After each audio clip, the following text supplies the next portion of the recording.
Bismillahirrahmanirrahim. Assalamualaikum warahmatullahi wabarakatuh. Perkenalkan, nama saya Rizal dari program studi ilmu kelautan. Baik, di sini saya akan mengerjakan beberapa tugas mata kuliah biokimia dasar.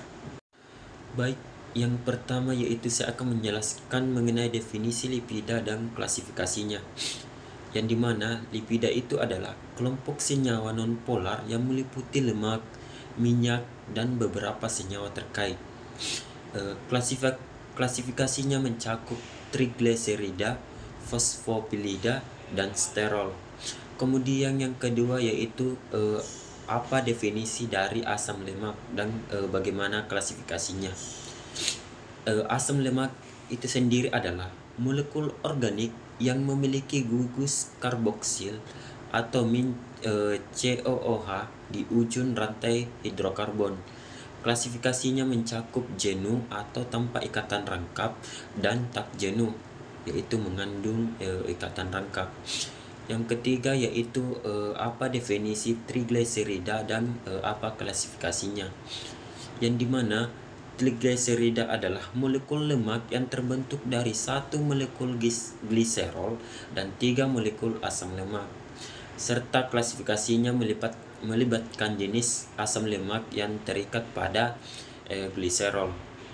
Selanjutnya yaitu sumber-sumber lipida dari hewan dan tumbuhan, yang dimana pada umumnya hewan umumnya menghasilkan lemak jenuh, sedangkan tumbuhan itu sendiri cenderung menghasilkan lemak tak jenuh. Seperti pada contohnya yaitu hewan dapat menghasilkan lemak dari daging, sedangkan tumbuhan itu sendiri dapat menghasilkan minyak dari biji-bijian.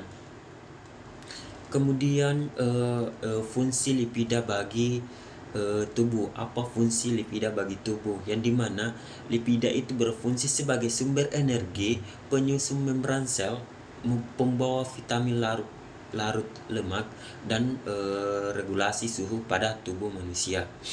Kemudian apa saja analisis kadar lipida pada bahan makanan, yang dimana analisis ini melibatkan ekstraksi lipida, pengeringan, dan pengukuran berdasarkan berat atau volume.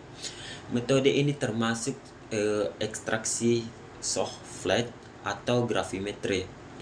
Kemudian yaitu apa nukleosida, pengertian nukleosida dan nukleotida.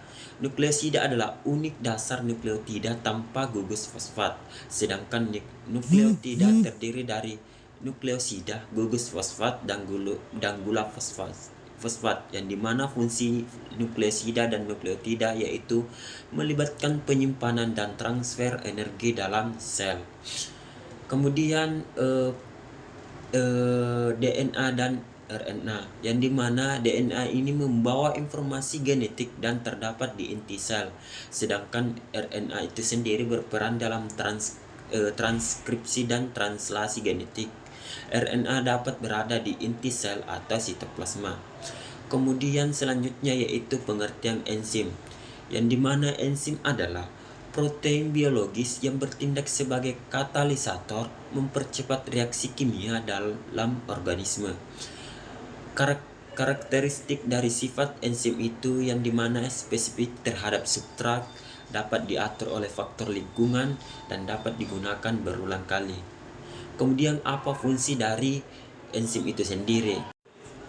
Kemudian fungsi dari enzim itu sendiri, yang dimana enzim ini berfungsi sebagai mempercepat reaksi kimia dalam tubuh serta memastikan efisiensi proses biologis di dalam tubuh manusia.